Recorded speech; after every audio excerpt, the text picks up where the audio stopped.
有時咧，我覺得咧同郭部長喺埋一齊咧，好刺激㗎，成日會俾挑戰我哋今次咧同我講咧就話咧，用一堂講道嘅時間咧，教導敬拜讚美感謝多謝耶穌啊！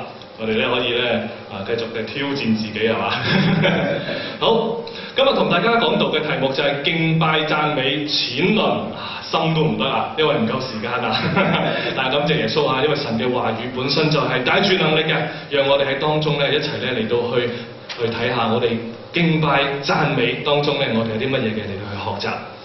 好，第一，敬拜讚美嘅必要。好想同大家講下咧，就係話我哋點解要去敬拜讚美我哋知道咧，做咗基督徒之後咧，我哋咧就返禮拜堂啦，係嘛？崇拜嘅時候會唱歌仔，唱歌俾耶穌聽咁點解咧？點解我哋要敬拜？做咗基督徒之後唔敬拜得唔得㗎？我淨係坐喺度攞住本歌書喺度聽得唔得嘅咧？唔去敬拜神得唔得嘅咧？原來聖經話俾我哋聽咧，我哋有好多嘅原因，我哋要敬拜嘅。點解我哋要敬拜咧？第一樣嘢同大家去講嘅咧，就係理所當然嘅事情嚟㗎。我一齊嚟到讀詩篇第86篇第9節。主啊，你所做的萬民都要來敬拜你，他們都要榮耀你的名。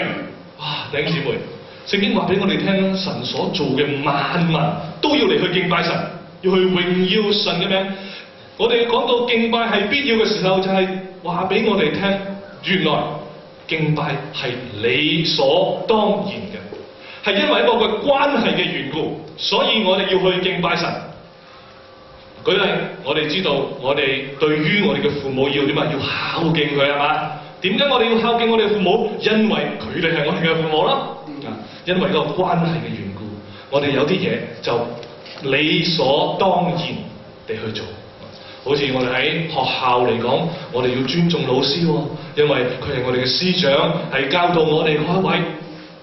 對於我哋呢一位創造宇宙萬物、創造我哋嘅呢一位嘅天父，佢係我哋嘅創造主，所以因為我哋呢個創造同埋被造嘅關係，我哋就要嚟到去敬拜神。原來咧，弟兄姊妹，當神創造我哋嘅時候咧，喺我哋嘅心靈嘅深處咧，擺下咗一個嘅渴慕嘅心，一個渴慕朝見真神，一個渴慕嚟到去同造物主相交嘅心。弟兄姊妹，所以每一個人其實都有一個嘅渴慕去尋找呢位嘅真神，去敬拜呢一位嘅真神。但係好可惜嘅一樣嘢咧，就有好多人咧就拜錯咗喺以賽亞書第2章第8節話俾我哋聽，佢哋嘅地滿了偶像，佢哋跪拜乜嘢？手所做嘅，就係佢哋手嘅指頭所做嘅。我哋見到咧好多人喺呢個世界上，佢哋拜偶像。佢哋咧攞啲嘅泥公仔嚟拜自己雕刻啲木嘅偶像石嘅偶像、金銀銅鐵嘅偶像嚟到去敬拜，嗰啲自己手所做出嚟嘅。點解咧？就因為佢心靈嘅深處有一個嘅渴慕嘅心，好想去敬拜一位嘅神。不過拜錯咗，弟兄姊妹，感謝讚美神。我哋今日坐喺度，我哋相信咗耶穌嘅，我哋揾啱咗啦。我哋同身邊嘅弟兄姊妹講：你拜啱咗啦，你拜啱晒，多謝耶穌。拜啱晒。我哋點解要去敬拜讚美？就係一個理所當然嘅事，因為佢係我哋嘅創造主。我哋會唔會唔認父母啊？如果會嘅話，我哋就係不孝子係嘛？如果我哋唔去敬拜呢一位嘅真神，我哋亦都係一個忤逆嘅仔女。如果我哋相信呢一位嘅主耶穌，我哋相信呢一位嘅天父嘅話，我哋就係理所當然就要去敬拜佢，因為呢個創造同埋被造嘅關係。好快，第二，點解我哋要去敬拜我哋嘅神呢？就係主嘅命令嚟喎。除咗第一點係理所當然之外，第二就係一個命令嚟㗎。詩篇29章第1至到第2節，我哋一齊讀啊嘛。第一，神的眾子啊，你們要將榮耀能力歸給耶和華，歸給耶和華。要將耶和華的名榮耀歸給他，要聖潔。Amen。呢兩節嘅聖經係用咗一種命令嘅語句，即係一種嘅command。英文講係一個嘅命令嚟嘅，係一個主對我哋嘅命令。我睇另外一節經文更加清楚啦，就詩篇150篇第6節，呢度話到凡有氣息嘅都要讚美耶和華，你們要讚美耶和華。乜嘢係有氣息咧？氣息嘅意思就係話有一啖氣咯，未死嗰啲啊。嗱，有氣息嘅都要嚟到去讚美耶和華，亦係一個好正式、好一個嘅嚴肅嘅命令嚟㗎。原來我哋點解要去敬拜神呢？係神嘅命令嚟㗎。如果我哋有氣息嘅話呢，我哋就要去敬拜神。如果我哋仍然有氣息嘅時候，我哋就要去敬拜呢位真神，因為呢一個係主俾你同埋我嘅命令嚟嘅。喺啟示錄第2章第29節嗰度咁樣講。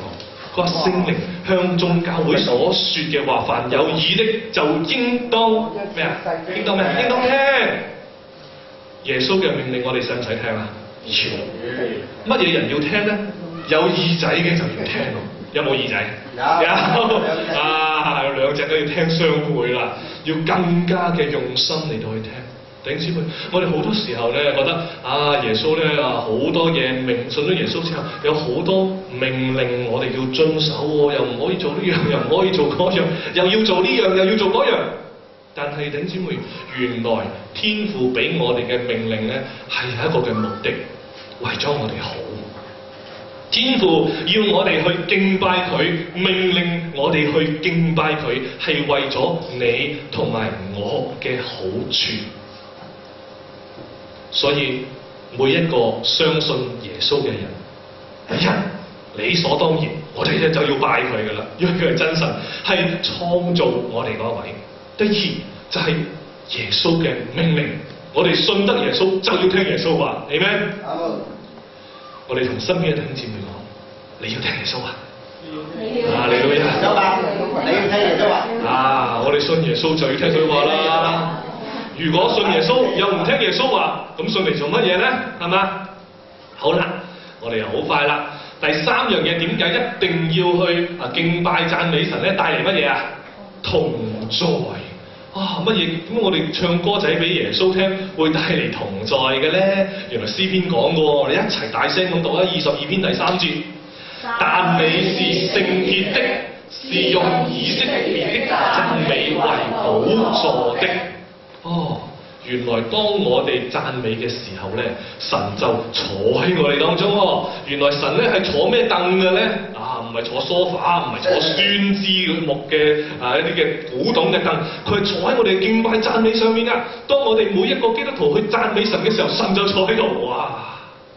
以後每一次我哋記住，當我哋唱歌嘅時候，